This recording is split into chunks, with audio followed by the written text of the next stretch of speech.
ลีมิได้มีไว้ค่อยใครอันเรือเมและรถไฟมันก็ไปตามเวลาโอเอและอึดอาดมักจะพลาดปรารถนาชวดแล้วจะโศกาอนิจจาเราช้าไปขอเชิญรับฟังธรรมยามดึกจากวัดทุ่งปากเกร็ดตำบลหนองหานอำเภอสันทรายจังหวัดเชียงใหม่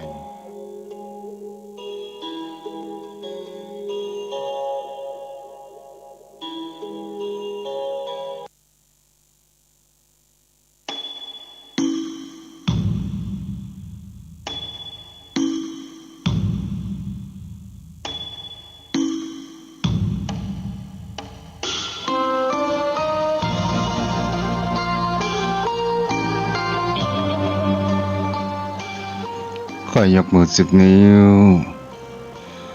กับนอบน้อมวันตาอภิวาทน้อมระลึกถึงอย่างพระผู้มีพระภาคเจ้าอรหันตสัมมาสัมพุทธเจ้าผู้ตรัสรู้ชอบได้โดยพระองค์เองโดยเสียงก้าวของข้าพเจ้าขอกราบนอบน้อมวันตาครั้งที่2นอบน้อมระลึกถึงอย่างพระสัทธรรมคำสอนขององค์สมเด็จพระสัมมาสัมพุทธเจ้าขอกราบนอบน้อมวันตาครั้งที่3นอบน้อมระลึกถึงอย่างพระสงฆ์สาวกขององค์สมเด็จพระสัมมาสัมพุทธเจ้าขอถวายความเคารพนอบน้อมไว้สามายังครูบาอาจารย์พระเถระพระสังฆาธิการทรงสมณศักดิ์ท่านผู้มีความรู้บัณฑิตทุกท่านที่รับฟังอยู่ตนตัวของกระผมพระครูไพศาลสุตกรเจ้าอาวาสวัดทุ่งปากเกร็ดตำบลหนองหานอำเภอสันทรายจังหวัดเชียงใหม่ก็ได้มามาจ๋าเนื้อสาระของพระผู้มีพระภาคเจ้าพระบรมศาสดาที่เฮานั้นเคารพสักการะบูชาเคารพที่สูงที่สุดในชีวิตของผู้คนเฮาถ้าผิดพลาดประการใดก็ขอสุมาอาภัยกับครูบาอาจารย์ปณะตุยและขอเจริญพรไม่ยาวพ่อออกไม่ออกศรัทธาโยมพ่อโยมแม่โยมพี่โยมน้องท่านผู้ฟังผู้มีบุญทุกท่านที่ติดตามรับฟังธรรมยามดึกทางสถานีวิทยุเพื่อการศึกษาพระพุทธศาสนาและวัฒนธรรมจังหวัดเชียงใหม่ 104.5 เมกะเฮิรตซ์แห่งนี้ออกในนามคณะสงฆ์จังหวัดเชียงใหม่และในนามคณะสงฆ์อำเภอสันทรายโดยความเมตตาธรรมจากท่านอาจารย์พระครูสมุวิศวัตรวรกิจโยผู้อำนวยการสถานีวิทยุแห่งนี้ออกจากจังหวัดฝ่ายหินผู้ของพระขอกราบตอบน้อมใบสามาโดยความเคารพโยมพ่อโยมแม่วันนี้เราก็มาอยู่กับขันสัปดาห์แรกวันแรกที่ทางสถานีวิทยุทางขึ้น 104.5 เมกะเฮิรตซ์แห่งนี้ในยามดึกวันเวลาผ่านไปวันนี้ก็ย่างเข้ามาสู่วันที่5ในการเริ่มต้นปีพุทธศักราช 2565 โยมพ่อโยมแม่ก้าวแรกมันก็มีก้าวที่2มีก้าวที่3และก็มีก้าวสุดท้ายของทุกๆปีก้าวแรกก็คือวันที่1 มกราคม ก้าวสุดท้ายก็คือวันที่31ธันวาคมวันเวลาเปลี่ยนแปลงไปหลายสิ่งหลายอย่างแต่จิตใจของคนเรานั้นก็มีการเปลี่ยนแปลงไปจะในทางที่ดีหรือร้ายมันขึ้นกับจุดตนตัวของเราของบุคคลผู้นั้นเองซึ่งเรียกว่าปัจเจกบุคคลโยมพ่อโยมแม่สิ่งเหล่านี้จะหันได้ว่าชีวิตของเรานั้นเกิดมาแสนยากมากจะเป็นสิ่งที่คนเรานั้นควรศึกษาในเรื่องแห่งคำว่าชีวิตและกฎเกณฑ์ของธรรมชาติมีหลักธรรมของพระพุทธศาสนาอันจะเป็นกฎเกณฑ์ตามระบบของธรรมชาติและเป็นศาสนาปฏิเสธในเรื่องคำว่าพระเจ้าเรียกว่าอาเทวนิยมมันมีคำว่าเจ้าใดๆทั้งสิ้นทุกสิ่งทุกอย่างเป็นสิ่งที่เราผู้เดียวเป็นผู้กระทำจะทำดีก็มีสิ่งดีๆนั้นตอบแทนถ้าเราทำสิ่งที่บดีสิ่งบดีนั้นตอบแทนนั่นเองเอาละโยมพ่อโยมแม่วันนี้เราก็มาอยู่กับกันในช่วงเมื่อคืนวันนี้ก็จะมาเรื่องมาจ๋าเกี่ยวกับแห่งคำว่าเปื้อนกินหางยากเปื้อนกินนั้นหาง่ายเปื้อนตายนั้นหายากโยมแม่เราจะดูและสังเกตข่าวในเทศกาลของวันสิ้นปีและวันต้อนรับขึ้นปีใหม่บางคนก็มีความสนุกสนานเพลิดเพลินกันกินกันบางคนนั้นก็มีความสนุกสนานปะปนกันโดยความทุกข์นี่ก็เป็นสิ่งที่จะหาได้หลายสิ่งหลายอย่างบางท่านบางคนนั้นก็มีจิตใจอันเป็นบุญกุศลในวันส่งท้ายก็ได้สวดมนต์ข้ามปีจะไปตามสถานที่จะเป็นวัดวาอารามหรือจะอยู่บ้านอยู่จองเราก็ได้สวดมนต์ข้ามปีเพื่อความเป็นสิริมงคลกับตนตัวของเราสิ่งเหล่านี้บ่งบอกกับเราว่าเราเริ่มต้นด้วยสิ่งดีๆสิ่งดีๆนั้นก็จะเข้ามาตัวของเรานั่นเองในเมื่อตะกี้นั้นได้เกิดนำเกี่ยวกับเรื่องว่าเพื่อนกินหายง่ายเพื่อนตายนั้นหายากเป็นสิ่งที่มันเกิดขึ้นและเป็นธรรมะในการที่ว่ามิตรแท้และมิตรเทียม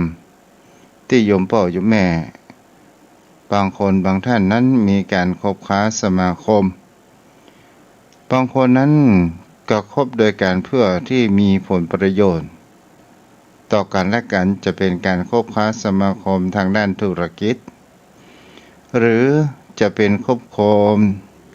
ในการที่ว่ามีความสังสรรค์ดื่มสุรายาเมาไปในทางที่บดีกันหรือบางครั้งบางคราวเปื้อนกินนั้นหาง่ายก็หมายถึงเป็นสิ่งที่คนเฮานั้นเวลาเฮามีงานกินหรือว่างานสังสรรค์งานเลี้ยงเฮาก็บ่ฮู้ว่าญาติพี่น้องที่ไหนมามากมายมหาศาลพอถึงเวลาเฮากินสับเสร็จเรียบร้อยสุดท้ายกะละขี้หื้อไว้หื้อกับทางเจ้าภาพอย่างนี้เป็นต้นโยมพ่อโยมแม่ในที่นี้เรากำลังดูสังเกตเห็นได้ว่าคำว่าเพื่อนสิ่งที่เราคบค้าสมาคมกัน พื่อนที่หันผลประโยชน์กับตนตัวของเฮาที่มีการทำธุรกิจต่อกันและกันก็เป็นสิ่งที่เขาคบค้าสมาคมเฮาเพียงแค่เพื่อหาผลประโยชน์นั่นเองแต่บางท่านบางคนนั้นก็เป็นเพื่อนที่ร่วมสุขร่วมทุกข์ร่วมเป็นร่วมตายมีความสุขทุกข์เกิดขึ้นพร้อมกันและเราก็ลองมาดูสังเกตว่าเพื่อนที่คบค้าสมาคมกันไปไหนมาไหนตัวกันกินเหล้าเมายาตัวกันแต่บางครั้งบางคราวผิดหูก็ตีกันก็มีหลายสิ่งหลายอย่างหลายประการตัวกันและก็จากันตอนเวลากินเหล้าเมายาว่าเป็นเพื่อนแท้แต่ถึงเวลาเฮาบ่มีอิหยังเฮาบ่ได้มีเมื่อก่อนเฮานั้นมีเงินมีทองเขาก็มาคบค้าสมาคมเฮาอยู่มากก็ด้วยกันที่ว่าได้สังสรรค์กันบอกว่าเป็นเพื่อนแท้เวลาเฮาที่มีความทุกข์ต่างคนก็ต่างที่ปีกตัวออกจากห่างตนตัวของเฮานั้นไปและปฏิเสธเพียงแค่คำว่ารู้จักกันต้องอั้นหมายถึงว่าเอาตัวรอดตัวเองนั้นปราศจากแห่งการพัวพันไปต่างๆพิสิ่งเหล่านี้เรียกว่าเป็นมิตรเทียมบ่ได้เป็นที่มิตรแท้แต่เฮาจะพอมิตรแท้นั้นได้ที่ไหนกันมิตรแท้นั้นก็หมายถึงว่ากัลยาณมิตรแท้หมายถึงเวลาเฮาที่มีเพื่อนจะเป็นในช่วงในตอนที่เฮาคบสมาคมกันตอนเป็นละอ่อนและก็มีความรู้สึกกันว่าอยู่ใกล้กันเหมือนกับว่าเป็นพี่เป็นน้องคบค้าสมาคมกันเป็นมิตรแท้สามารถที่จะตายแทนกันได้และบ่ทิ้งเพื่อนในเวลาที่ยามสุขยามทุกข์ยมพ่อยมแม่สิ่งเหล่านี้มันก็บ่งบอกให้เฮานั้นได้หันว่าเพื่อนของเราในสิ่งที่เฮานั้นจะหันได้ว่าคนที่ร่วมสุขร่วมทุกข์กันที่จะเป็นกัลยาณมิตรกันนังที่แท้จริงถ้าเฮาใกล้ตัวของเฮาก็คือสามีภรรยาที่เป็นเพื่อนกินเพื่อนตายด้วยกันจมพ่อยมแม่สิ่งเหล่านี้เนี่ยถ้าเฮายกตัวอย่างสามีภรรยาที่อยู่ด้วยกันที่จะฝากเรื่องแห่งความเพิ่นฮ้องว่าฝากฝีฝากไข้ไว้โดยการตั้งอยู่กันตั้งแต่ปฐมบทไปจนถึงมัชชิมบทก็คือบทเริ่มต้นและวันสุดท้ายแห่งชีวิตก็ด้วยความผูกพันด้วยความรักเหมือนกับแม่กับลูกที่สามารถที่จะตายแทนกันได้ในเรื่องนี้เนี่ยเป็นสิ่งที่คนเหล่านั้นเพิ่นว่าเพื่อนตายนั้นหายากมักหายากจริงๆยมพ่อยมแม่คนเหล่านั้นเฮาต้องการในหยังบนโลกใบนี้ถ้าเฮาเป็นผิวเปลือกนอกกันเฮาก็ต้องการคนที่เข้าใจในตัวของเฮาและคนเฮาที่เฮาต้องการก็คือต้องคนที่จาร่งคอสู่กันและกระทำให้เฮานั้นเป็นที่พักพิงใจซึ่งกันและกันยามเมื่อเฮาท้อแท้ ยามเมื่อเฮาทุกข์เขาก็ผ่อนคลายโดยการที่เฮาได้ปรึกษาหาทางออกนี่ก็คือเป็นที่มิตรแท้แต่คนเฮานั้นส่วนใหญ่เป็นมิตรปอกรอกในการที่ว่าเวลาเฮามีกินมีว่าเฮาหันหน้าหันตาแต่ถ้าว่าเวลาเฮาอับจนมามีภัยมาที่จะเรียวแรงอย่างนี้เป็นต้นคนเฮาต้องการคนที่หัวใจคนเฮาต้องการกำลังใจคนเฮานั้นต้องการสิ่งที่เป็นพักพิงจิตใจของเฮานั่นเอง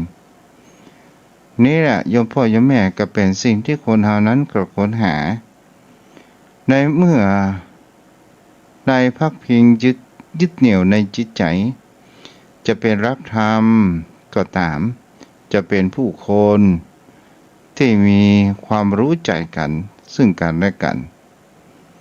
นั้นเป็นสิ่งที่หายากถามว่ามีอยู่ไหมมีมันก็เหมือนเขาว่าของบอกเขียมนั้นหายาก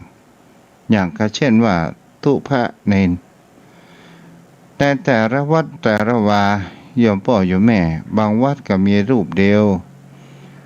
บางวัดนั้นก็มีเพียงแค่สามเณรบางวัดนั้นก็มามีเพราะว่าสิ่งเหล่านี้เพื่อนน้องว่าของบอกเขียมนั้นหายากนั้นมันมีอยู่จริงโยมพ่อโยมแม่ฉะนั้นในเรื่องนี้เนี่ยเป็นเหตุที่ตุเจ้าจะเรื่องเกี่ยวกับประวัติคนที่สามารถที่จะตายแทนได้ในชาดกในธรรมบทโยมพ่อโยมในเรื่องนี้เปิ้นเรียกว่าตอนหนึ่งที่จ้างนาราคิรีที่จังพระเจ้าอาชาติชโตร่วมไม้ร่วมมือกับพระเจ้าพระเทวทัตปล่อยจ้างนาราคิรีที่จะมาเอาชีวิตของพระพุทธองค์นั่นเองในเรื่องนี้เรียกว่าจุลหังชาดกจุลหังสชาดกที่มาอยู่ในทุกขนิกายชาดกอิสิตินิบาตที่กล่าวอ้างในถึงในธรรมบทภาคที่หนึ่งยามกล่าววรรคเรื่องเทวทัตวัตถุในเรื่องมูลเหตุสิ่งเหล่านี้ก็คือเราจะเห็นได้ว่าพระเทวทัตกับพระพุทธองค์นั้นมีการผูกเวรต้นเหตุของการผูกเวรก็คือสมัยเป็นพ่อกาพระเทวทัตนั้นเป็นพ่อกาที่ไปบรรทุกเกวียนที่ไปค้าขายและมีทางครอบครัวเศรษฐีที่ตกทุกข์ได้ยากคนหนึ่งในการที่ว่าจะได้ขายถาดซึ่งถาดนั้นเป็นถาดทองคำแต่เทวทัตนั้นหันว่าถาดทองคำที่มันเป็นคำที่มันค่ำค่าเสียแล้วเทวทัตพ่อค้าที่เป็นเทวทัตก็ได้มีความคิดตำหนิต่างๆและจะหวนกลับมาเพื่อที่จะเอาถาดทองคำแต่สมัยพุทธองค์นั้นเป็นพระโพธิสัตว์ก็ได้ค้าขายเช่นเดียวกันก็คือเป็นสหายกับอดีตเจ้าของพระเทวทัตและก็ไปค้าขายทีหลังแล้วเศรษฐีผู้ทุกข์ได้ยากก็ได้เอาถาดทองคำนั้นให้กับพระโพธิสัตว์ดูพระโพธิสัตว์บอกว่าเป็นทองคำขนาดแท้แต่เทวทัตกลับมาหันหลังแล้วว่าเศรษฐีที่ตกทุกข์ได้ยากนั้นได้ขายถาดทองคำให้กับพระโพธิสัตว์พระโพธิสัตว์นั้นได้ยก สิ่งของต่างๆที่บรรทุกเกวียนมากับเศรษฐีที่ตกทุกข์ได้ยากทั้งหมดและก็ได้เอาถาดทองคำนั้นไปเทวทัตนั้นก็ได้หลังมาประทานข้ามเหือไปซะก่อนก็ได้กำเม็ดทรายต้าน้ำก็ได้สัจจะบอกว่าจะจองเวรจองกรรมไปทุกภพทุกชาติเหมือนดังทรายอยู่ในกับมือนี่แหละโยมพ่อโยมแม่ก็เป็นสิ่งที่คนเรานั้นก็หันได้ว่านี่ก็คือการผูกเวรการผูกเวรผูกอาฆาตพยาบาทก็เป็นสิ่งที่อันตรายมากในเรื่องนี้เกี่ยวกับตนตัวของพระองค์ซึ่งเป็นปรากฏการณ์ในตอนที่ตระกูลขัตติยะก็คือที่เป็นสายของพระพุทธองค์ปนเขาว่าสายเครือญาติถ้าเฮาอู้ตามภาษาบ้านของเฮาจะมีตังพระอานนท์ก็ตามในเหตุการณ์นี้ปรากฏประการที่พระอานนท์นั้นยอมเสียสละชีวิตเพื่อป้องกันพระองค์โดยการยืนขวางจ้างนาราคีรีซึ่งเทวทัตนั้นร่วมกับพระเจ้าอาชาติศัตรูนั้นปล่อยมาเพื่อที่จะปลงพระชนจึงได้ตัดเล่าเรื่องนี้ว่าโดยความย่อกับพอไปออกสถานั้นได้รับฟังกันเมื่อครั้งพระพุทธองค์นั้นประทับอยู่ที่เมืองโกสัมพีราบสักการะได้เกิดขึ้นแก่พระสงฆ์สาวกขององค์สมเด็จพระผู้มีพระภาคเจ้าเป็นจำนวนมากก็คือหมายถึงว่าเรื่องราบสักการะจะเป็นโภชนะอาหารก็ตามตลอดจนถึงสิ่งอื่นๆหรือว่าสิ่งที่การปลูกสร้างก็ตามเกิดในหมู่แก่พระสงฆ์เป็นจำนวนมากผู้คนทั้งหลายที่ไปวัดต่างๆเข้าไปเฝ้าพระพุทธองค์นั้นก็คือไปเข้าไปทำบุญที่วัดเวรุวันสถานญาติโยมทั้งหลายพระองค์พร้อมด้วยสาวกก็มีชื่อเสียงกันเกิดขึ้นเช่นมีพระสารีบุตรพระโมคคัลลานะพระกัสสปะรวมถึงพระอนุรุทธะและพระอานนท์ซึ่งเป็นสายขัตติยะสายขัตติยะกษัตริย์นั่นเองเป็นต้นได้ออกบวชพร้อมด้วยพระเทวทัตผู้เป็นพระเศรษฐาของนางยโสธราพิมพาและก็ป้นของว่าก็ศรัทธาญาติโยมทั้งหลายก็ได้ไปสำนักพระสารีบุตรพ่องไปฟังธรรมไปที่กุฏิของพระโมคคัลลานะพ่องไปหาพระกัสสปะพ่องรวมไปถึงพระอนุรุทธะและพระอานนท์ศรัทธาญาติโยมทั้งหลายพระเถระเหล่านี้เนี่ยได้รับการยกย่องและก็นำโภชนะพีกอาหารที่เขาเรียกว่าราบสักการะปาถวายพระสงฆ์สาวกขององค์สมเด็จพระพุทธเจ้าแต่พระเทวทัตมันมีภัยที่จะถามถึงมามีคนที่จะไปสนทนามามีเลยทำให้พระเทวทัตนี้ได้เกิดแห่งคำว่าความอึดอัดขับข้องมองใจหรือเกิดความอิจฉาเกิดขึ้นมีมานะมีความถือว่าเฮาก็เป็นนักบวชเหมือนกันเฮาก็เป็นสายขัตติยะเหมือนกันและทำไมประชาชนถึงบ่ได้มา ยกย่องหรือว่ามาถวายราบสักการะเหมือนกับพระเถระผู้อื่นศรัทธาญาติโยมทั้งหลายก็หมายถึงเขาว่าผู้คนทั้งหลายมามีความสนใจที่จะไต่ถามถึงพระเทวทัตเสียเลยก็เลยมีความคิดอิจฉาว่าเราจะทำอย่างใดดีจะให้ผู้คนเหล่านั้นมาเลื่อมใสในตนตัวของเรา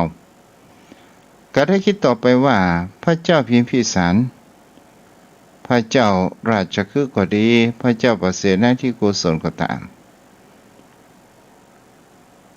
ล้วนแล้วแต่อยู่ฝ่ายข้างแห่งพระพุทธเจ้าทั้งหมดและเราจะไปชักชวนไผ่นั่นเองก็ได้คิดไปคิดมาต่างๆก็ได้หันว่ายังมีขัตติยะหนุ่มอยู่ก็คือพระเจ้าอาชาติศัตรูผู้เป็นโอรสของพระเจ้าพิมพิสารยังพอได้เข้าฝ่ายใดฝ่ายหนึ่งยังหูจักก็ว่าบาปบุญคุณโทษต่างๆยังเป็นละอ่อนหนุ่มกำลังแตกใบรุ่นพระเทวทัตก็ได้มีความคิดต่างอ่านก็จึงได้เดินทางไปถึงเมืองราชคฤห์เกิดขึ้นได้เนรมิตตนเป็นละอ่อนโดยเปิ้นว่าโลกิยฤทธิ์ที่ตนนั้นได้บรรลุก็ได้ที่มิดงูเป็นสังวาลปลูกไว้ที่ข้อเท้าข้อมือและพันไว้ที่คอแล้วเข้าไปหาพระราชกุมารพระเจ้าอาชาติศัตรูแล้วก็เปิ้นว่าหลอกล่อจนกระทั่งพระเจ้าอาชาติศัตรูนั้นยอมเชื่อว่าพระเทวทัตนั้นเป็นผู้มีอิทธิฤทธิ์จึงทำให้ราบสักการะมากมายสมที่ทางความต้องการเกิดขึ้นนี่แหละโยมพ่อโยมแม่เรามาดูสังเกตดูว่าความอิจฉาริษยาของผู้คนเหล่านั้นแม้กระทั่งเป็นพระก็ตามก็ยังมีความอิจฉาในเรื่องแห่งความว่าราบสักการะในสิ่งที่บุคคลนั้นอื่นนั้นได้ดีบุคคลอื่นได้รับแห่งความยกย่องพระเถระผู้เหล่านั้นได้รับแห่งความเลื่อมใสแต่ก็มีพระบางรูปก็มีความอิจฉาอย่างเช่นพระเจ้าอาชาติศัตรูอย่างที่เป็นต้นก็โดยการที่ว่ามีความคิดก็ได้ความที่การยุโยงพระเจ้าอาชาติศัตรูนั้นทำปิตุฆาตปองพระชนพระเจ้าพิมพิสารซึ่งเป็นพระราชบิดาของตนเองได้ทำอย่างนั้นโดยจับพ่อของตัวเก่านั้นไว้ในคุกตลอดจนถึงพระเจ้าพิมพิสารอยู่ในคุกได้ปฏิบัติธรรมบางครั้งบางเป็นสิ่งที่จะมีทรมานทรกรรมเกิดขึ้นบางครั้งจะหันได้ว่าแม้พระราชบรรดาของพระเจ้าอาชาติศัตรูนั้นยังต้องเอาเข้าเพราะว่าเกือกเนื้อเกือกตัวเพื่อที่จะเอาไปให้ข้าพเจ้าพิมพิสารนั้นได้ดูดดื่มกินเพื่อให้มีชีวิตอยู่นั่นเองจนพระเจ้าชาติศัตรูนั้นจับได้ก็ได้ทรมานพ่อของตัวเก่าโดยการที่เอาเขือได้ทำต้นหัวหวาบาทาทามือตีนเป็นแผลและเอาเกลือทาอย่างนี้เป็นต้นเจ้าพ่อเจ้าแม่สิ่งเหล่านี้จะหันได้ว่าพระเจ้าอาชาติศัตรูนั้นกระทำปิตุฆาตนั้นสำเร็จเกิดขึ้นแต่หาความที่จะยุดพอเพียงแค่นั้นหรือไม่ประยุทธ์เมื่อพระพุทธองค์นั้นประทับอยู่ที่วัดเวรุวันเมืองราชคฤห์ซึ่งเป็นเมืองที่พระเจ้าพิมพิสารนั้นได้ถวายพระเทวทัตก็ได้คิดการใหญ่ ว่าพระพุทธเจ้าเขาจะเป็นพระพุทธเจ้าเสียเองพอคิดประการนี้ในอยากที่จะมีความเป็นใหญ่อยากจะมีความชนะเหนือพระพุทธเจ้าแม้กระทั่งคิดประการเช่นนี้อย่างเร็วนั่นเองก็ได้เสื่อมจากฌานจากฤทธิ์และมีความเสื่อมหายไปโดยอัตโนมัติถึงขนาดนั้นยังไม่ได้สติแต่ไปเข้าเฝ้าพระพุทธองค์นั้นแล้วขอในการที่จะปกครองคณะสงฆ์ด้วยตัวของตัวเองเมื่อพระพุทธองค์นั้นทรงมายินยอมก็เลยปา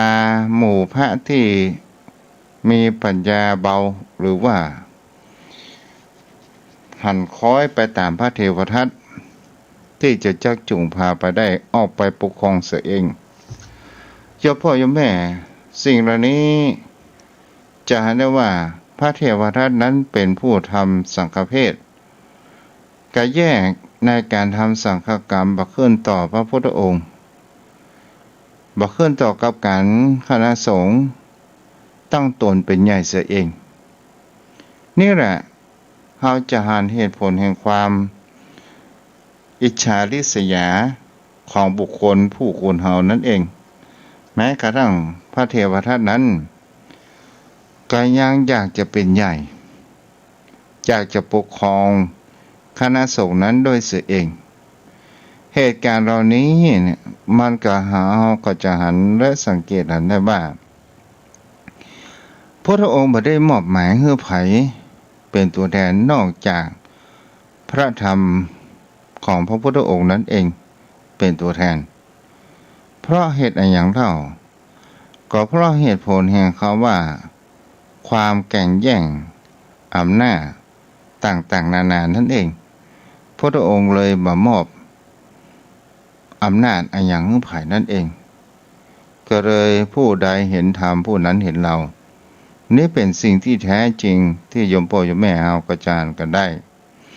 เมื่อเหตุการณ์เป็นการเช่นนี้พระเจ้าพระเทวทัตนั้นก็ได้ร่วมมือกับพระเจ้าอาชาติศัตรูได้ออกกลอุบายไปต่างๆนานาจนพระเจ้าอาชาติศัตรูนั้นได้ปกครองเมืองราชคฤห์และก็เป็นสิ่งที่เราจะเห็นสองคนนี้ได้มีตกลงได้ความคิดกันว่าในเมื่อพระเจ้าอาชาติศัตรูนั้นเป็นพระเจ้าแผ่นดินพระเทวทัตก็บอกว่าเราจะเป็นพระพุทธเจ้าจะปกครองเสียเองอันดับแรกนั้นก็ได้ส่งมือธนูที่ยิงพระพุทธเจ้าแต่ก็บ่สำเร็จคนเหล่านั้นกลับได้ฟังธรรมพระพุทธองค์แล้วก็สำเร็จเป็นโสดาปัตติผลทั้งหมดครั้งที่สองลงมือเองโดยการที่ไปบนเขาคิชกูฏกิ้นหินก้อนใหญ่ลงมาหมายจะทับพระพุทธองค์ที่กำลังเสด็จลงจากพระคันธกุฏีบนยอดเขาแต่บ่ได้เป็นอันตรายถึงชิ้นพระชนได้มีเพียงแต่สะเก็ดหินกระเด็นไปถูกรองพระบาททำให้พระโลหิตห่อเกิดขึ้นแต่ถึงกระนั้นพระเทวทัตนั้นได้ทำอนาตริยกรรมก็คือกรรมนักซึ่งตกเป็นของตัวเองผู้มีจิตใจที่บ่สะอาดเป็นผู้มีจิตใจที่มัวหมองเป็นผู้มีจิตใจที่มีมารเข้าสิงสถิตเสียแล้วหมอชีวกก็ได้ถวายการรักษากับพระพุทธองค์โดยการพอกยาเพียงแค่คืนเดียวแผ่ก็หายสนิทแต่พระเทวทัตก็เลยมีความโกรธเกลียดแค้นมากกว่ายิ่งขึ้นก็เลยไปขอร้องให้พระเจ้าอาชาติศัตรู ปล่อยช้างนาราคีรีออกจากโรงเลี้ยงช้างเพื่อทำร้ายพระพุทธองค์บนถนนที่พระองค์กับพระสงฆ์สาวกเสด็จบิณฑบาตเป็นประจำพระเจ้าอาชาติศัตรูก็ได้รับสั่งให้คนที่เลี้ยงช้างนาราคีรีได้มอมเหล้าไปต่างๆนานาและก็ได้เอาหอกทิ่มแทงข้างช้างนาราคีรีเกิดขึ้นจนช้างนาราคีรีนี้เกิดอาการเมาและเกิดแห่งความดุร้ายบ้านเฮาของเขาว่าตกมันเครียดศรัทธาญาติโยมทั้งหลายเมื่อช้างนาราคีรีเครียดแล้วกะพังลงที่เลี้ยงช้างแล้ว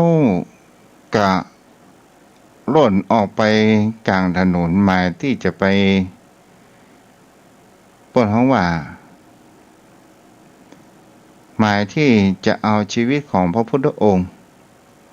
ศรัทธาญาติโยมทั้งหลายในตอนนั้นขณะนั้นเวลานั้นพระพุทธองค์ก็ได้นำพระสงฆ์ออกบิณฑบาตแม้ผู้คนทั้งหลายทูลเหตุการณ์เพื่อให้ทรงทราบว่าขอเสด็จไปทางอื่นเสด็จไปทางอื่นเตอะเพราะว่าถนนสายเส้นนี้จ้างตกมันจ้างนาราคีรีนั้นกำลังมาศรัทธาญาติโยมทั้งหลายพระองค์นั้นก็ยังได้เดินไปอยู่เรื่อยๆในถนนเส้นนั้นแต่พระอานนท์นั้นเมื่อหันจ้างตกมันกำลังวิ่งมาก็ยืนขวางหน้าพระพักตร์ของพระพุทธองค์ด้วยความกล้าหาญอันแสดงถึงความรักที่มีกำลังสูงในพระพุทธองค์ขอสละชีวิตเพื่อปกป้องพระพุทธองค์และขอยอมตายนี่แหละเป็นมิตรแท้ยมศรัทธาญาติโยมทั้งหลายพระพุทธองค์นั้นก็ทรงห้ามเพื่อพระอานนท์ลบไปถึง3 ครั้งแต่พระอานนท์บอกว่ากราบทูลว่าขอสละชีพเพื่อป้องกันพระพุทธองค์และเมื่อยืนอยู่กลางเช่นนั้นโจรพระพุทธองค์นั้นได้ใช้กำลังฤทธิ์บังคับให้พระอานนท์นั้นถอยออกไปแล้วไปยืนประจันหน้าจ้างเมามันอยู่พระองค์เองขณะนั้นเฮาอู้กันไปแล้วยังมีไม่ผู้คนทั้งหลายวิ่งกันปล้นกันโอนละหม่านขณะนั้นก็มีไม่หญิงได้อุ้มลูกก็ได้ตกอกตกใจก็ทิ้งลูกน้อยที่อุ้มมาปนเขาว่าให้ตกมันขนาดก็ทิ้งหลออ่อนให้เอาแม่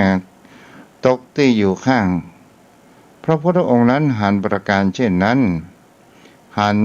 ช้างนาราคีรีกำลังวิ่งมุ่งเข้ามาสู่หันมาดังเสียงหันละอ่อนนอนดิ้นกะจะหมายทำร้ายละอ่อนตัวแต่พระองค์นั้นก็ได้ทรงแผ่เมตตาให้ช้างโดยการเปล่งสุรเสียงอันไพเราะ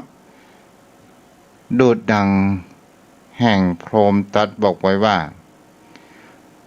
พระองค์บอกว่าแน่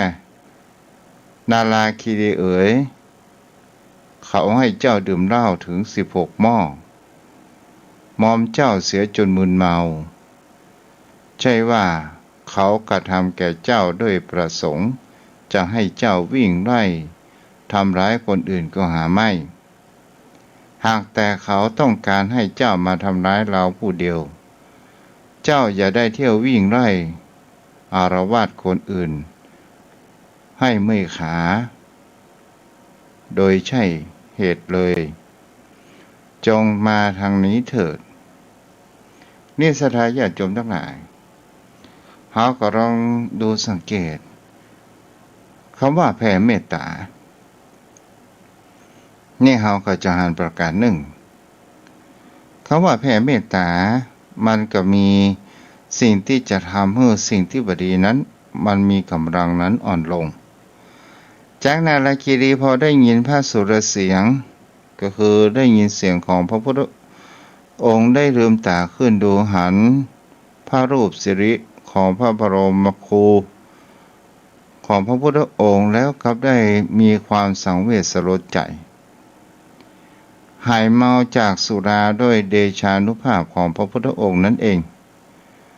ถึงกับห้อยงวงลดหูทั้งสองข้างเท้าลงอยู่แทบพระบาทพระบรมศาสดาหรือว่าพระพุทธเจ้าท่ามกลางสายตาของพระสงฆ์ผู้คนที่ลบจู่บนเฮือนพ่องอยู่ที่รับต้นไม้พ่องก็หันว่าจากนาราคีรีนั้นได้มีฤทธิ์นั้นอ่อนลงได้ชูงวงแล้วพระพุทธองค์นั้นก็ได้รูปที่งวงแล้วก็ได้เปล่งว่าคุณชนเอ๋ยเจ้าอย่าได้เบียดเบียนช้างประเสริฐคือพระอรหันต์เลยเพราะว่าการเบียดเบียนช้างประเสริฐเป็นเหตุนำมาความทุกข์มาให้ตั้งแต่ไหนแต่ไรมาจนถึงการบัดนี้ผู้ฆ่าช้างประเสริฐย่อมไม่ได้พบสุคติเลยตอนนี้ไปเจ้าอย่าเมาอย่าประมาทโดยว่าผู้ประมาทแล้วย่อมไปสู่ทุกขติไปสู่ทุกขติไม่ได้เจ้าจงทำทางที่พาตัวเจ้าไปสู่สุคติเถิดจ้างก็ได้มอบนี่แหละเป็นเฮาจะหันได้ว่าเมื่อจ้างนาราคีรีนั้นได้อ่อนลงไปผู้คนทั้งหลายโดยพุทธลันดานี้จากนาราคีรีก็มีความสะซ่านทั่วพร่าง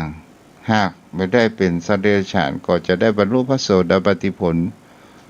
ไปอย่างแน่นอนแต่ถึงกระนั้นผู้คนทั้งหลายหันปฏิหารก็ได้ตบมือโห่ร้องโดยความอัศจรรย์ใจหันภาพพระพุทธองค์กับจ้างนาราคีรีที่ได้มอบชาวบ้านทั้งหลายก็ได้เอาเงินเอาทองแก้วแหวนรวมถึงผ้าห่มโยนไปที่ช้างท่วมตัวขอมอบผู้สมบัติช้างนาราคีรีผู้คนทั้งหลายก็ได้เรียกขานตั้งชื่อใหม่ว่าธนบาลก็หมายถึงว่าผู้รักษาทรัพย์นี่แหละโยมพ่อโยมแม่แม้กระทั่งพระเจ้าอาชาติศัตรูจะถึงคบคิดกับพระเทวทัตอย่างใดก็ตามก็บ่สามารถที่จะทำร้ายพระพุทธองค์นั้นได้เรื่องเหตุการณ์เช่นนี้เวลามันสั้นเนาะพระพุทธองค์นั้นเมื่อพระสงฆ์สาวกก็ได้มายกย่องเกี่ยวคุณงามความดีของพระอานนท์ในโรงธรรมสภาก็คือในศาลาจากกันพระพุทธองค์นั้นก็ได้เสด็จมาพระองค์ได้ยินประการเช่นนี้พระองค์บอกว่าบัดใจชาตินี้ชาติเดียวที่พระอานนท์นั้นเป็นผู้สละชีวิตให้กับแก่เฮาพระสงฆ์ทั้งหลายกราบอาราธนานิมนต์ขอพระองค์เล่าเรื่องอาติตาพระองค์นั้นก็เล่าว่าครั้งหนึ่งเมื่อเจ้าสาข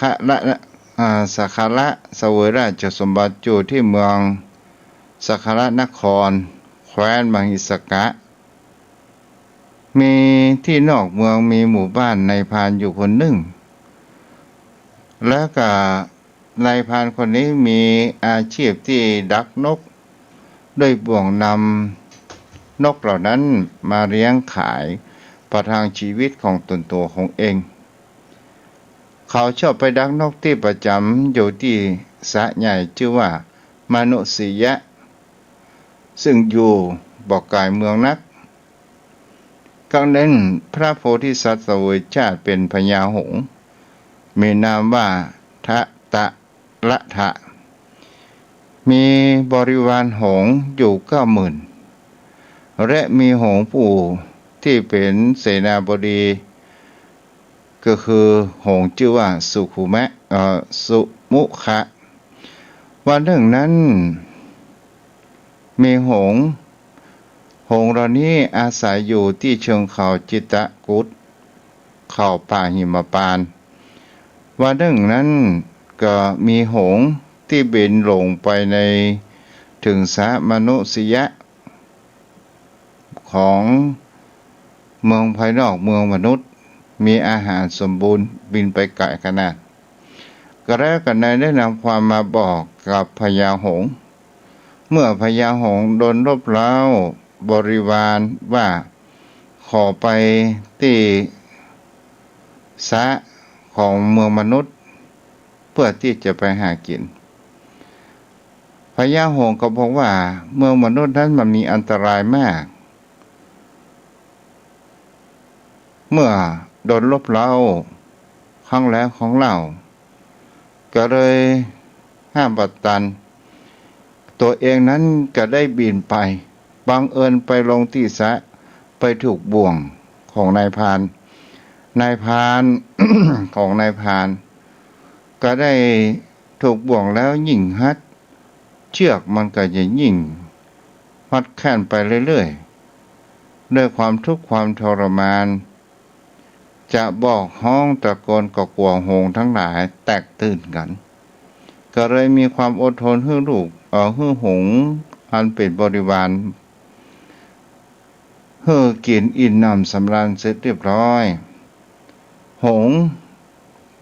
อันเป็นพระโพธิสัตว์นี้ก็ได้เอ่ยขึ้นกำนั้นหงส์ทั้งหลายก็แตกตื่นต่างคนก็ต่างบินว่อนกันไปแต่มีหงส์ชื่อว่า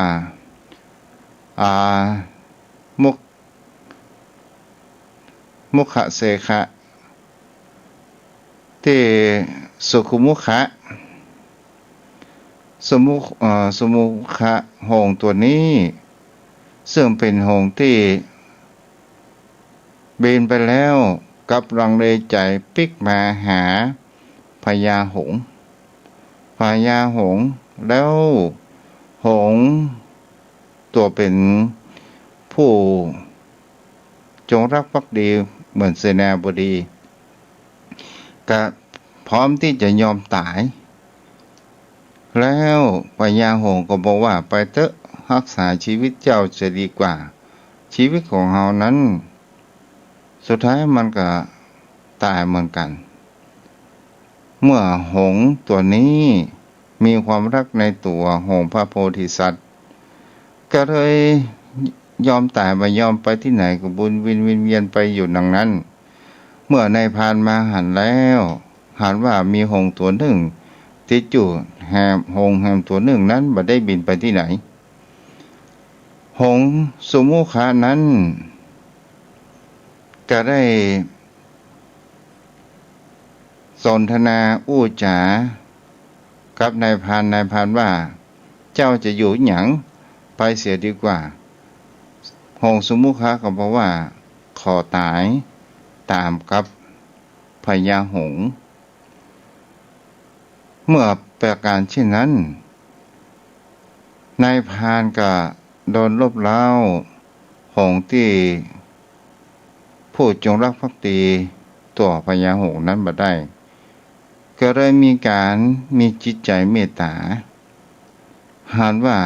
หงส์ทั้งตัวนี้เป็นเพื่อนกันแท้มีตายแทนกันได้ก็เลยไปปฐมพยาบาลหงส์ที่เป็นเปิ้นว่าพญาหงส์พระโพธิสัตว์เมื่อประการเช่นนี้เสร็จเรียบร้อยหงส์ทั้งสองตัวนี้ก็หันว่าควรที่จะมอบปณาการอย่างฮือกับ นายพรานก็เลยออกบอกว่าเอาเฮาสองคนนี้ไปถวายกับพระราชาเมื่อไปถวายพระราชาก็ได้บอกเหตุการณ์ต่างๆพระราชานั้นหันว่าเป็นหงส์ที่เป็นพระโพธิสัตว์เป็นหงส์ที่เป็นสีทองก็เลยมอบบรรณาการให้กับนายพรานนายพรานนั้นก็ได้รับเครื่องบรรณาการต่างๆได้ที่ดินแล้วหงส์สองตัวนี้พระราชาได้ยินหงส์อู้จากก็เกิดแห่งความเลื่อมใสเมื่อประการเช่นนั้นพระราชาก็ได้เอาปล่อยให้หมู่เสนาอาบาตหงส์ตอนนี้ปล่อยไปสัทธาญาติโยมทั้งหลายนี่ก็เป็นสิ่งที่จะหันได้ว่าพระองค์บอกไว้ว่านายพรานนกในอดีตได้เป็นมาพระฉันทะได้มาเป็นพระชนะในบัดนี้พระราชาเป็นพระสารีบุตรหงส์สมุขะได้เป็นพระอานนท์ส่วนตัวหงส์ตะละทะคือพระองค์กลับมาเป็นพระพุทธเจ้านั่นเองเนี่ยอะไรโยมพ่อโยมแม่ถ้าเฮาอู้กันง่ายๆเฮาจะหันได้ว่าเปื้อนกินนั้นหาง่ายเปื้อนตายนั้นหายากที่ตุเจ้าได้อู้เกินนำไปแล้วเนาะวันนี้ใจเวลาไปเมินพอสมควรเวลาเหลือ4 นาทีเด้อโยมพ่อโยมแม่โทรมากันคนน้อย0631639950พวกจะเปิดสายตามเวลาเนาะ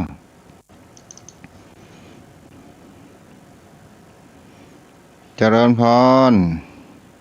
มาสักการครับเจ้าอาจารย์ทางโมกครับเป็นดาวเป็นรายการอาจารย์จ้าโชคดีปีใหม่นะครับจ้าโชคดีปีใหม่เหมือนกันหลวงพ่อมาสักการครับครับบุญรักษาจ้า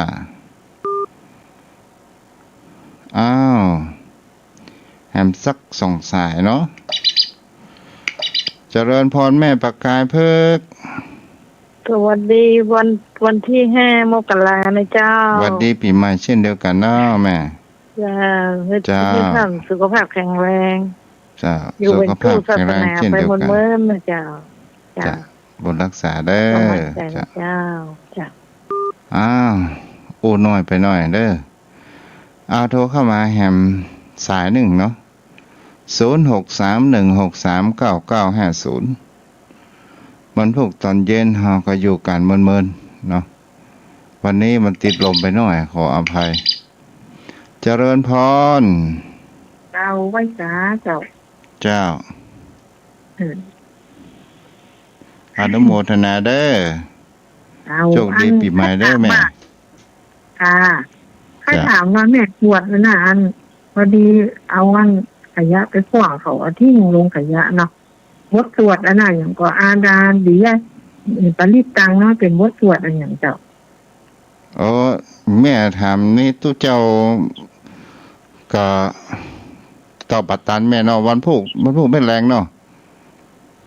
มันเป็นไรจะบอกเข้าเวลามันมีว่าใดก็แม่มันอย่าพูดโทมีสภาพผู้ทานังอย่าเจ้าจะบทสวดดีนะแกมันพระเจ้าจ้าไอ้โง่บ่ได้เจ้าบ่เป็นหยังเนาะเจ้าเวลาหมดพอดีป้อนอ่านสยันเอาไว้วันพรุ่งไปแรงเด้อจ้าโชคดีปีใหม่เนาะเอาละวันนี้ไว้เพียงแต่เด้อบุญรักษาเด้ออย่าพ่ออย่าแม่